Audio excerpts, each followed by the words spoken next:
Content is the heart of a talk. Without content, you have no talk.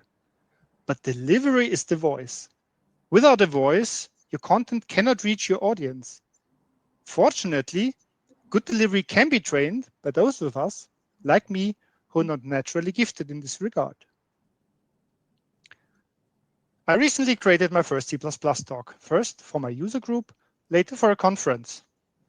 And I came to adopt an iterative process of improvement. This is what I'd like to share with you tonight. I stole some ideas from my former singing teachers, but the resulting process is actually not unlike coding if you include things like understanding requirements, designing, reviewing, testing, and code cleanup.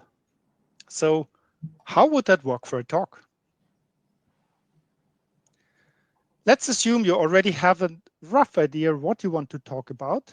So your first step is to collect information. Find books, articles, other talks. Discuss the topic with other people if possible. Specifically look for talks that cover a similar area than what you want to cover.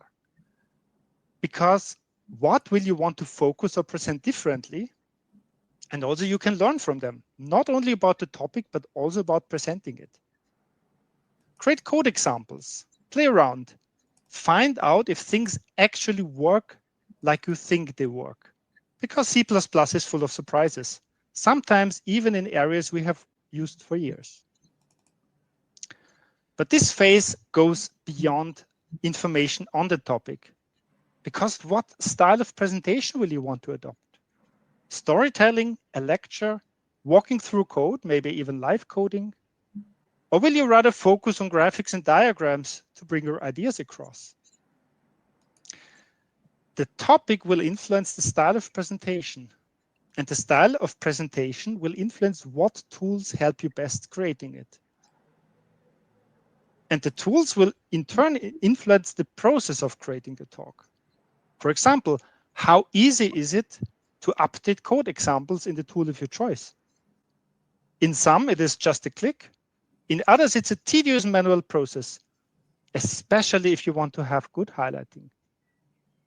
On the other hand, the latter tool may be much better in graphics, diagrams, or animations, so you have to weigh your choices.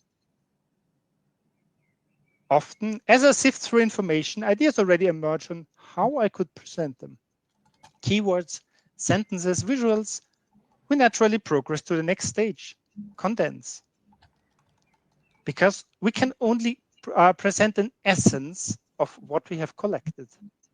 So on the one hand, we have to filter and reduce. On the other, we have to expand to make our topic self-contained and complete.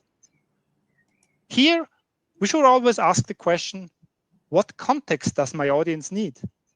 Which in turn asks the question, who is my audience and what do they already know? Keep those questions in mind as you start writing, coding, drawing, literally playing with your topic. Follow your instinct. For this talk, I started with the blue path you see in the background and the faces. And then I let the visuals guide me further.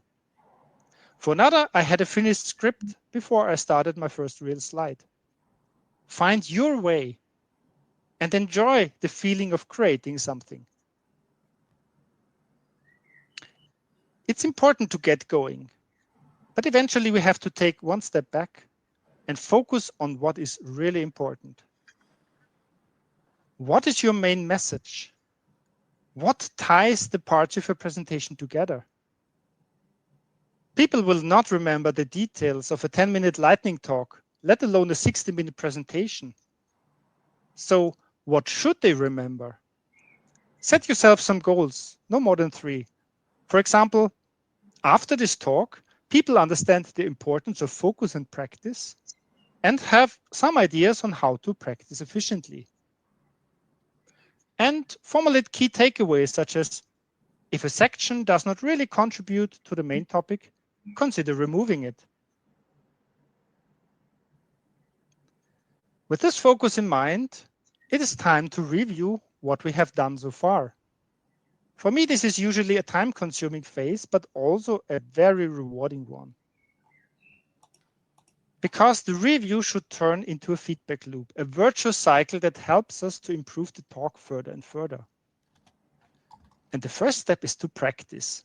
Speak loudly, first with script, if you like, later without. Listen to your own voice, and you will recognize clumsy phrases, words that are hard to pronounce when put together, and similar mistakes. Note your observations, correct them, write down something in the script or notes. Also see if the words you say fit to the slide that you show. Then take the whole thing one step further and record yourself. Listen to some samples of yourself talking. Are you understandable? Do your sentences trail off at the end? Are there lots of filler noises in your speech? Here's how to get rid of them. Read a paragraph and record it. Listen. Then say to yourself, it's okay to be silent for a moment. See, nobody got hurt. Silence is your friend and sometimes necessary to give your audience time to grasp your meaning. Repeat this whole process and you will get better and better. Be kind to yourself, even as you look critically at your work. As the presentation grows longer, it will eventually outgrow your time slot and also the attention span of your audience. Like tidying, trimming a talk rarely happens by coincidence. We have to consciously get rid of too much information. And this works on multiple levels. On a paragraph by paragraph level, can you say what you say, but simpler and shorter? For example, how do the following two versions of the same paragraph sound? You can see with a glance at the pipeline where potential points of failure are. Compare that with, you can easily see potential points of failure by looking at the pipeline. The second version is much smoother.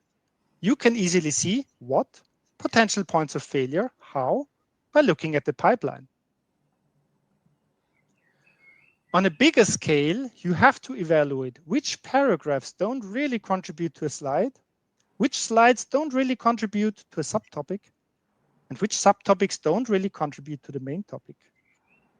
For example, my first C++ talk was about monadic operations in C++23, which includes std ranges views, std optional, and std expected. Since I was talking about C++23 anyway, I included material on std print and std stack trace. Useful features, no doubt, but distracting from the main topic. Be ruthless, but keep the old material around. Maybe it will become the kernel of your next talk. We've come to the end of the path, but have we come to the end of the process? No, because it's not a one-way road. A cycle comes closer, but still does not really capture the dynamics I experienced. Jumping from phase to phase in any order that made sense in that moment, sometimes blurring phases, but certainly revisiting each phase from time to time. Collect, condense, focus, review, trim. Iterate and improve. Create a virtuous cycle for yourself. For me, that was another most welcome benefit. Confidence in my talk and in my delivery. Thank you. Thank you.